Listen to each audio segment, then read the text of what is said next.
One day in 1819, 3,000 miles off the coast of Chile, in one of the most remote regions of the Pacific Ocean, 20 American sailors watched their ship flood with seawater. They had been struck by a whale, which had ripped a catastrophic hole in the ship's hull. As their ship began to sink beneath the swells, the sailors huddled together in 3 small whaleboats. They were 10,000 miles from home, more than 1,000 miles from the nearest scrap of land. In their small boats, they carried only rudimentary navigational equipment and limited supplies of food and water. These were the men of the whale ship Essex, and no one on land had any idea that anything had gone wrong. No search party was coming to look for them. 24 hours had now passed since the capsizing of the ship. The time had come for the sailors to make a plan, but they had very few options. They were just about as far from land as it was possible to be anywhere on Earth. They knew that the nearest islands they could reach were the Marquesa Islands, 1,200 miles away, but they'd heard some frightening rumors. They'd been told that these islands and several others nearby were populated by cannibals. So they pictured coming ashore only to be murdered and eaten for dinner. Another possible destination was Hawaii, but given the season, the captain was afraid they'd be struck by severe storms. Now, the last option was the longest and the most difficult, to sail 1,500 miles due south in hopes of reaching a certain band of winds that could eventually push them toward the coast of South America. But they knew that the sheer length of this journey would stretch their supplies of food and water. To be eaten by cannibals, to be battered by storms, to starve to death before reaching land. These were the fears that danced in the imaginations of these poor men, and as it turned out, the fear they chose to listen to would govern whether they lived or died. After much deliberation, the sailors finally made a decision. Terrified of cannibals, they decided to forego the closest islands and instead embarked on the longer and much more difficult route to South America. After more than 2 months at sea, they ran out of food, as they knew they might, and they were still quite far from land. When the last of the survivors were finally picked up by 2 passing ships, less than half of the sailors were left alive, and some of them had resorted to their own form of cannibalism. Herman Melville, who used this story as research for his novel Moby Dick, wrote years later and from dry land, "All the sufferings of these miserable men of the Essex might in all human probability have been avoided had they, immediately after leaving the wreck, steered straight for Tahiti. But, as Melville put it, they dreaded cannibals." In other words, the men of the whale ship Essex allowed their most vivid fears to inform the crucial decision of how to proceed once disaster had struck. We all know the motivational line from President Franklin Delano Roosevelt's inaugural address, the one where he convinced a nation deep in the throes of the Great Depression that the only thing to fear is fear itself. While there's certainly an amount of wisdom in this well-quoted philosophy, I'm not convinced that we as a society get it completely right. I believe that we mistake the words, "the only thing to fear is fear itself," as a call to suppress our fears. And while suppressing or simply ignoring our fears sounds nice, I don't believe that it's realistic for most of us. For our own fears, oftentimes, are the imagined outcomes of our vulnerabilities.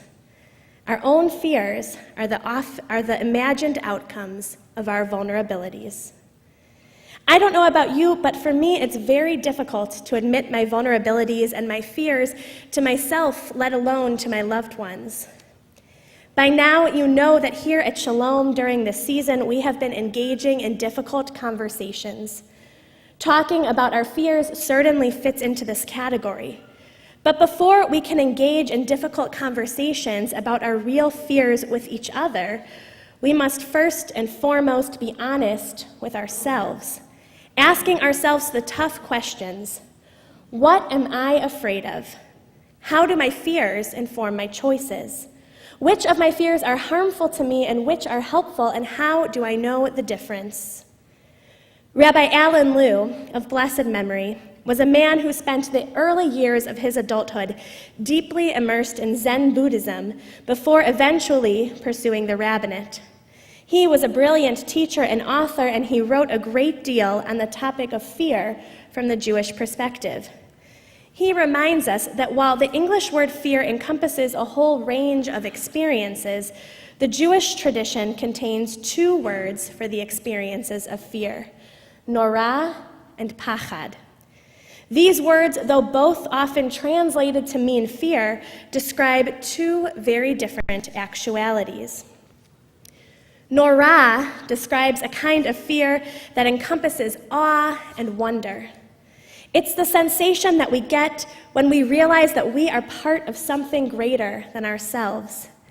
In fact, this very day is the climax of the Yamim Noraim, the 10 days of wonder and awe from Rosh Hashanah to today, Yom Kippur.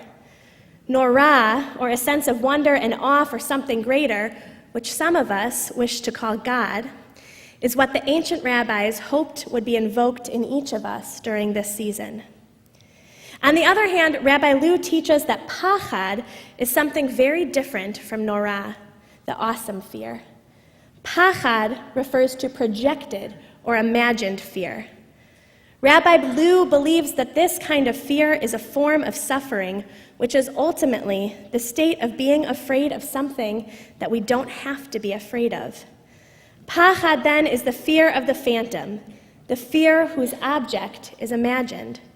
It is astounding how often such fears become the organizing principles of our lives and how much they close us off from the world. The fear described by pachad, the phantoms that terrify us, is so scary because it feels so real. It's almost impossible for us to separate the phantoms, what we imagine will be the outcome based on our deepest vulnerabilities, from the reality. Some of you know that I sent out a survey to the congregation asking you to anonymously share your deepest fears. I have to tell you that I was overwhelmed and humbled by your responses. I was overwhelmed by the number of you who shared your fears, and I was humbled by the content of what you shared. As I sifted through your fears, I realized that while each of your fears are very specific, they all fall into some basic archetypal categories. At the end of the day, we are afraid of violence. We are afraid of the kind of world that we might leave for our children. We are afraid of what the future holds. We ask questions: will I have enough money to support myself and my family? Will I be able to still care for myself? Will I outlive my spouse, or even worse, my children? We are afraid that our relationships will fall by the wayside. We are afraid of suffering, physical, emotional, and spiritual suffering. We fear physical and/or mental deterioration. We are afraid of disappointing our loved ones, and we are afraid of disappointing ourselves. I realized, though, as I was tallying up our fears, that more than anything else, we are afraid of death and dying. For 38 weeks now, Paul Kalanithe's memoir, When Breath Becomes Air, has been on the New York Times bestsellers list. This beautifully written book chronicles a young doctor's own journey towards his untimely death. Dr. Paul Kalanithi was a 36-year-old neurosurgeon resident and neuroscience postdoctoral fellow at Stanford in his 7th year of his program when he was diagnosed with stage 4 lung cancer. Before settling on medicine, however, Dr. Kalanithi earned degrees in English literature as well. He was fascinated with the intersection of the spirit and the mind. In his memoir, he wrote, "While all doctors treat diseases, Neurosurgeons work in the crucible of identity. Every operation on the brain is by necessity a manipulation of the substance of ourselves, and every conversation with a patient undergoing brain surgery cannot help but confront this fact. At those crucial junctures, the question is not simply whether to live or die, but what kind of life is worth living. Little did Dr. Kalanithi know that before long, he would be the patient on the other end of those questions. He described the moments after the confirmation of his diagnosis with the following words: "My life had been building potential that would now go unrealized. I had planned to do so much, and I had come so close. I was physically debilitated. My imagined future and my personal identity collapsed, and I faced the same existential quandaries that my patients faced. My carefully planned and hard-won future no longer existed. Death, so familiar to me in my work, was now paying a personal visit. Here we were, finally, face to face, and yet nothing about it seemed recognizable. Standing at the crossroads where I should have been able to see and follow the footprints of the countless patients I had treated over the years, I saw instead only a blank, harsh, vacant, gleaming white desert, as if a sandstorm had erased all trace of familiarity. Paul was terrified that the life that he had dreamed of and worked towards was over as he knew it. Now that his identity as a surgeon and a scientist on the cusp of an esteemed career was lost, he was afraid of his future, afraid of what the rest of his days might look like. Ultimately, Paul processed his fear. Over and over again, when Paul and his wife Lucy met with his oncologist, she would advise, "You have to figure out what's most important to you." In the end, Paul realized that he needed to nourish his relationship with his wife. Together, they decided that they wanted to become parents. He realized that he needed to finish his residency, and perhaps above all, he knew that he had to write a memoir. Paul used words that he had learned as an undergraduate as a mantra. "I can't go on, I'll go on." He wrote, "I would have to learn to live in a different way, seeing death as an imposing itinerant visitor, but knowing that even if I'm dying, until I actually die, I am still living." Paul found a way to process his fear, the fear of the unknown that stretched before him, and he turned it into meaning. While Dr. Paul Kalanithi's story is profound, to be sure, we need not wait until we experience a similar destiny to his to process our own fears and to examine our own lives. The ancient rabbis legislated that on this day, on Yom Kippur, we should abstain from eating and drinking, from washing ourselves, anointing ourselves, putting on shoes, and having marital relations. Furthermore, traditionally on this day, we wear a white shroud or a kittel, the same shroud in which we will be buried upon our deaths.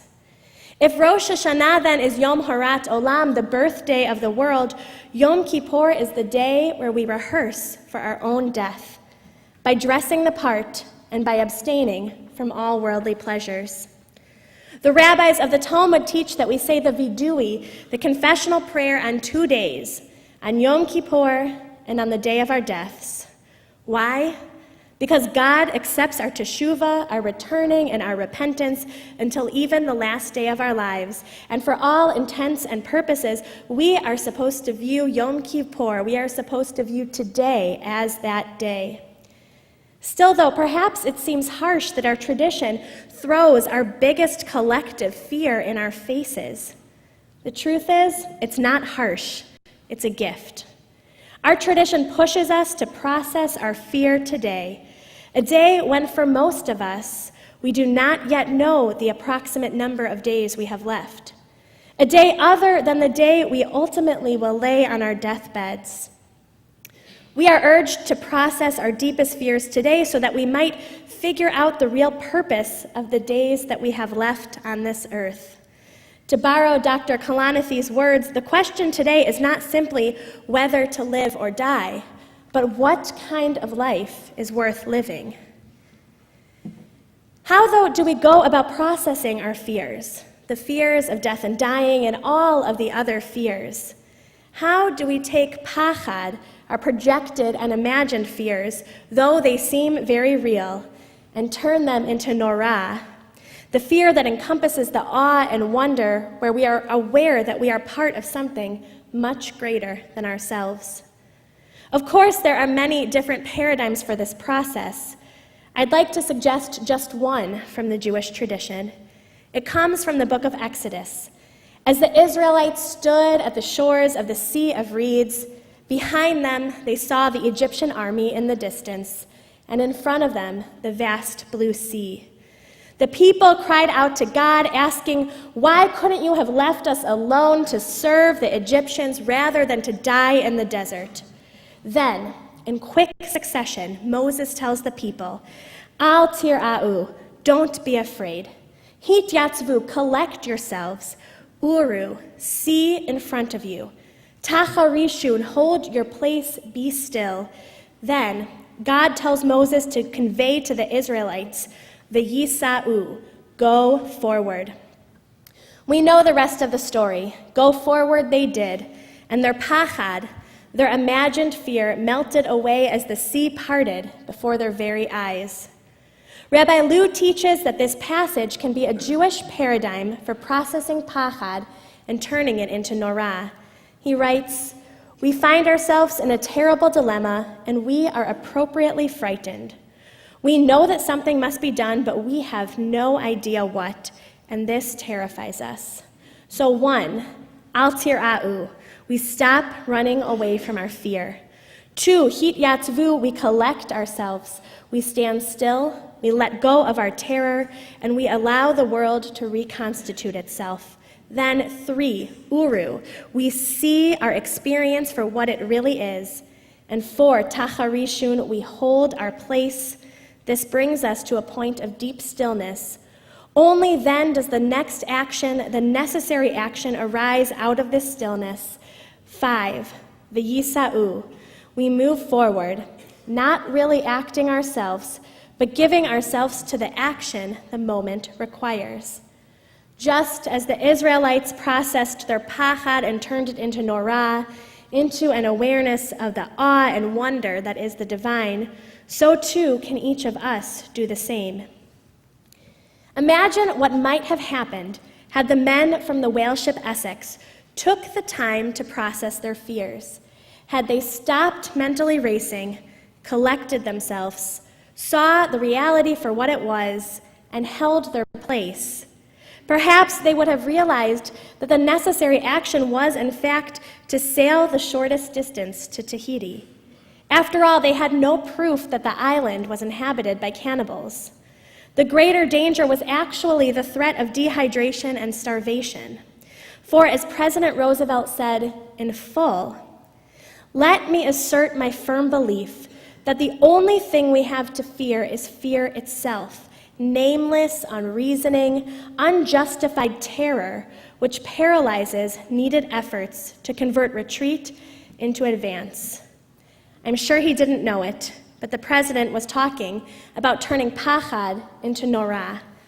And so I pray, may we use what is left of this holy Yom Kippur day to confront our fears, to process them, and to emerge with a renewed sense of purpose as we, v'yisa'u, go forward, entering this new year. Ken Yehi Ratzon, may it be God's will.